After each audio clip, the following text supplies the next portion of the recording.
Pengertian budaya. Budaya merupakan cara hidup yang berkembang serta dimiliki bersama oleh kelompok orang yang diwariskan dari generasi ke generasi.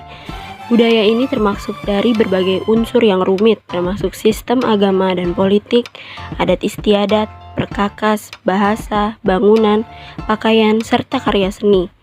Bahasa sebagaimana juga sebuah budaya, suatu bagian yang tidak terpisahkan dari manusia, sehingga kebanyakan manusia lebih cenderung menganggap sebagai sebuah warisan yang secara genetis.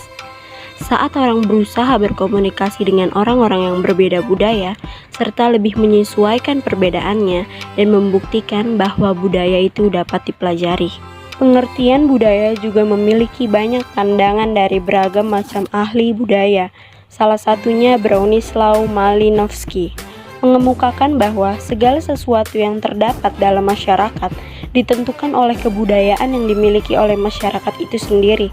Istilah tersebut adalah cultural determinism. Pandangan ahli lain yang merupakan menguasai tentang budaya ialah Melville J. Herskovits, memandang kebudayaan sebagai sesuatu yang turun-temurun dari satu generasi ke generasi yang lain, yang kemudian disebut sebagai superorganik. Bermacam definisi di atas dapat disimpulkan bahwa kebudayaan merupakan suatu yang akan mempengaruhi tingkat pengetahuan, serta meliputi sistem ide atau sebuah gagasan yang ada dalam pikiran seorang manusia, sehingga dalam kehidupan sehari-hari kebudayaan itu bersifat abstrak. Pengertian penyimpangan.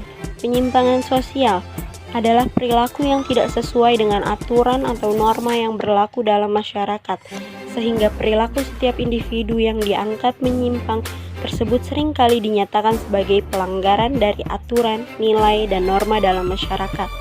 Sedangkan arti dari penyimpangan kebudayaan ialah suatu bentuk ketidakmampuan seseorang menyerap budaya yang berlaku sehingga bertentangan dengan budaya yang ada di masyarakatnya.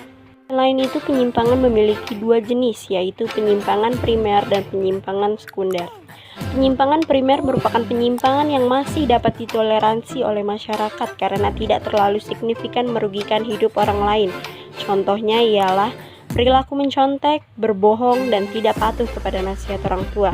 Sedangkan arti dari penyimpangan sekunder yang dilakukan oleh kelompok orang yang tunduk pada norma kelompoknya yang bertentangan dengan norma yang berlaku dalam masyarakat. Contohnya ialah mengkonsumsi obat-obatan terlarang, mencuri, hingga membunuh orang lain. Selain mempunyai jenis, penyimpangan juga mempunyai bentuk, yaitu penyimpangan individu dan penyimpangan kelompok. Penyimpangan individu yaitu penyimpangan yang dilakukan oleh individu yang berlawanan dengan norma. Contohnya mencuri yang dilakukan dengan diri sendiri. Sedangkan penyimpangan kelompok yaitu penyimpangan yang dilakukan oleh kelompok orang yang tunduk pada norma kelompok yang bertentangan dengan norma yang berlaku dalam masyarakat. Contohnya pengedar narkotika, sindikat penjahat atau mafia, serta pemberontak.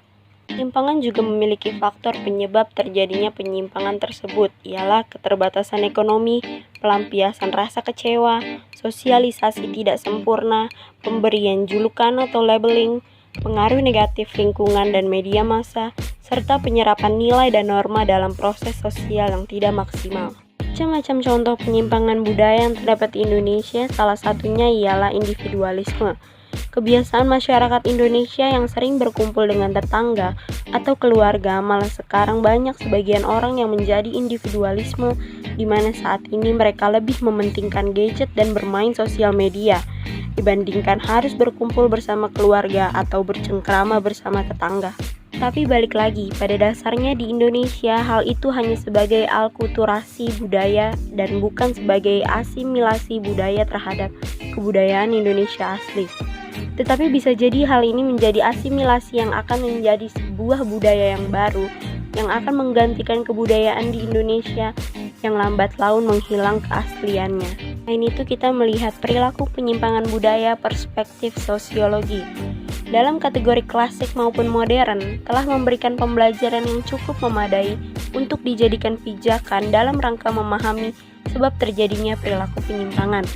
Dimulai dari Durkheim dengan konsepnya anomi, suatu situasi tanpa norma dan arah yang tercipta akibat tidak selarasnya harapan kultural dengan kenyataan sosial. Lalu dilanjutkan oleh Merton mencoba menghubungkan anomi dengan penyimpangan sosial. Ia berpendapat bahwa sebagai akibat proses sosialisasi, individu belajar mengenal tujuan penting kebudayaan dan sekaligus mempelajari cara untuk mencapai tujuan tersebut yang selaras dengan kebudayaan. Apabila kesempatan untuk mencapai tujuan tidak ada atau tidak mungkin, dan individu-individu mencari alternatif, perilaku alternatif itu bisa berupa penyimpangan sosial.